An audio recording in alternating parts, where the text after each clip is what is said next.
The new chairman of the Select Committee on Diaspora and NGOs is the senior Senator Aniekan Bassi, and it will take effect from today.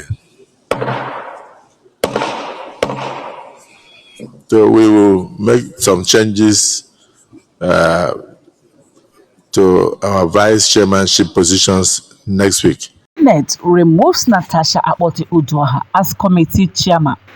So Akpabio removed Senator Natasha as chairman of Senate committee and replaced her with Senator Aniekan Bassi. This has got Nigerians, questioning and asking, is it necessary? So the Nigerian Senate yesterday, being Thursday, July 10, 2025, took another action against Senator Natasha Akpabio, who just resumed her work back in the Senate House. So the Senate President replaced the senator representing Kogi Central as the chairman Senate Committee on Diaspora and NGOs, which happens to be non-government organizations. The Senate President announced Senator Aniekan Bassi from Akwa Ibom Northeast as Natasha's replacement. Is this not favoritism? Maybe now this one they give you anyhow you want. That is why you now feel that it is okay for you to remove this lady. Natasha at Senate chambers. What was expected to be a triumphant return to the red chambers has turned into a day of unanswered questions, political tension, and heightened security. So we just wake up with the news yesterday that the Senate of Nigeria is considering a tougher disciplinary measures for lawmakers following a court ruling against the 6-month suspension of Senator Natasha Akpabio. The bill aims to define clear punishment for misconduct and streamline the disciplinary process. Chamber 8 wahala, they say, be like bicycle. I don't know what's wrong with this Akpabio, the Senate President, and some people who are solidly supporting him in the thing that he's doing. Honestly, it is really, really sad that this kind of thing keep popping out, coming. I don't understand. So what when the Senate President is there no disciplinary measure that should be used against him? Anyway, let them do and empower the Senate President to do and undo.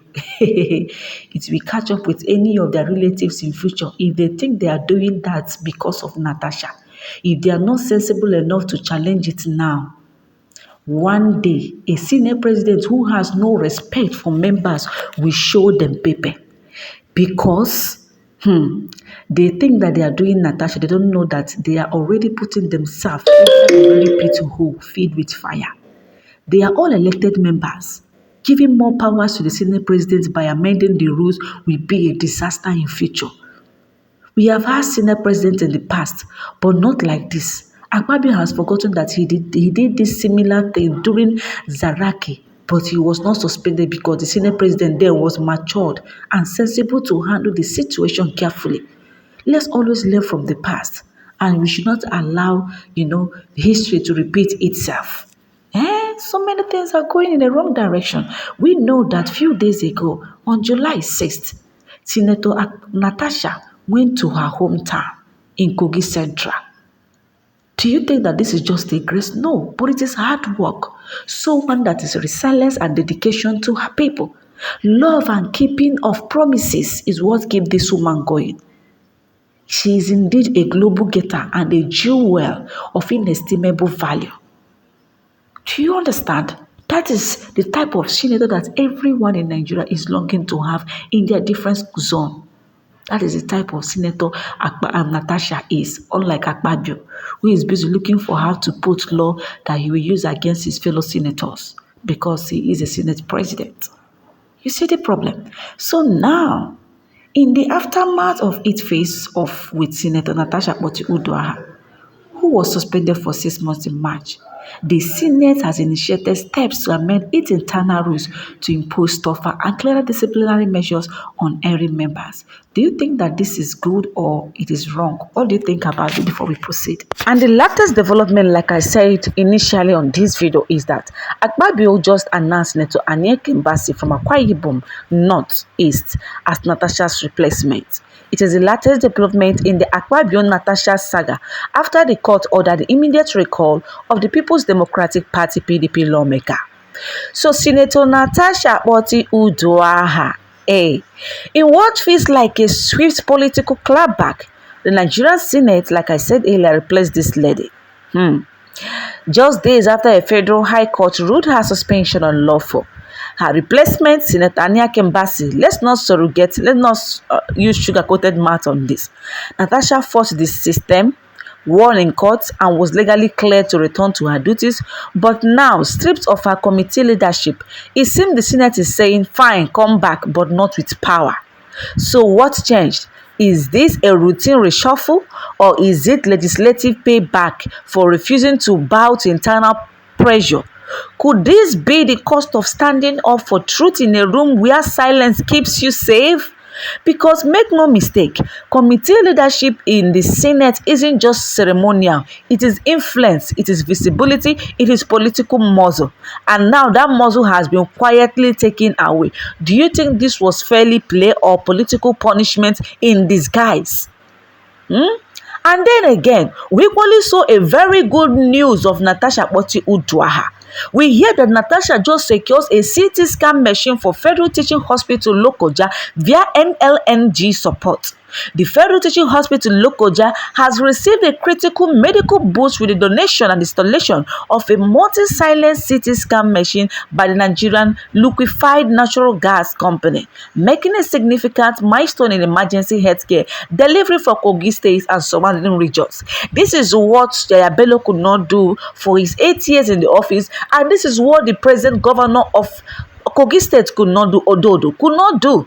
But the senator from Kogi State, who is representing Kogi Central, has done it for these people. So the machine delivered along with a backup generator and advanced imaging suit accessories is expected to drastically reduce mortality rates from trauma and other life-threatening conditions requiring immediate radiological investigation. God bless you, Senator Natasha, for doing this.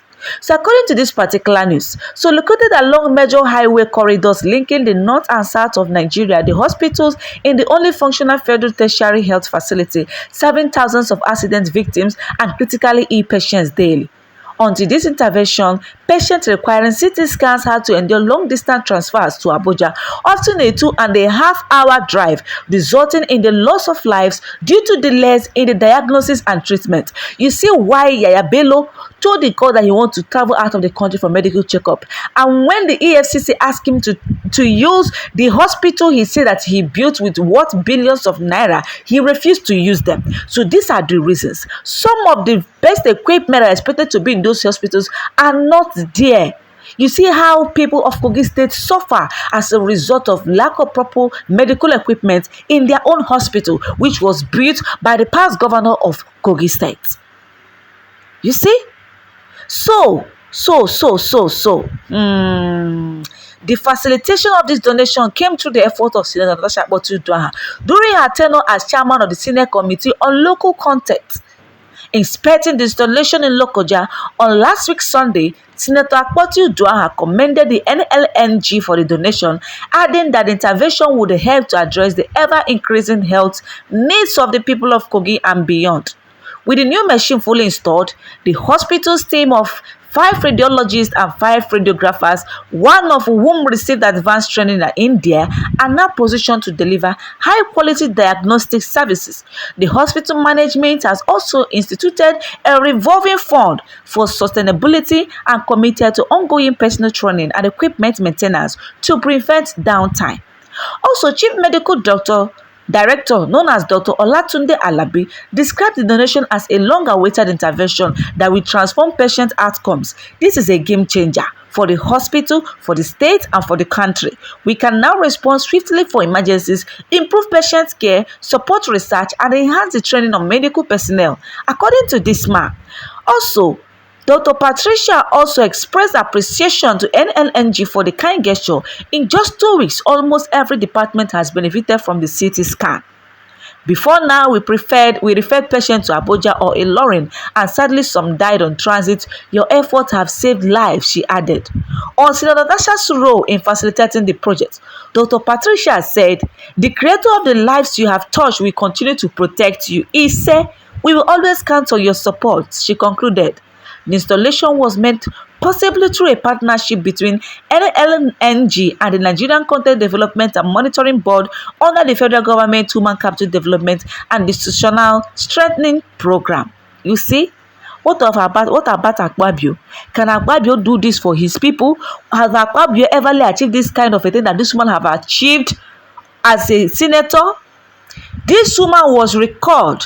The court ordered her recall immediately the following this woman resumed office. She didn't stop there. She resumed office instantly. That is to tell you the mandate that people are looking for. That is to tell you the choice of the people. That is to tell you how selfless this woman is. She's not selfish. She's not greedy. She's someone that is out to work for her people, and she's doing it practically and openly. People are seeing and testifying. This one is not just an audio work. This is reality, practical and seeing. You can see it, you can feel it, you can touch it, and you can equally testify. That is the people's senator, known as Senator Natasha Uduaha. She deserves to be the Senate president, unlike Akpabio, who is messing up things in that Senate house. Anyway, my lovers of Natasha Uduaha, what do you have to say regarding this? I remember my humble self, Chidinma Clement. Don't forget to subscribe and drop your opinion in the comment section.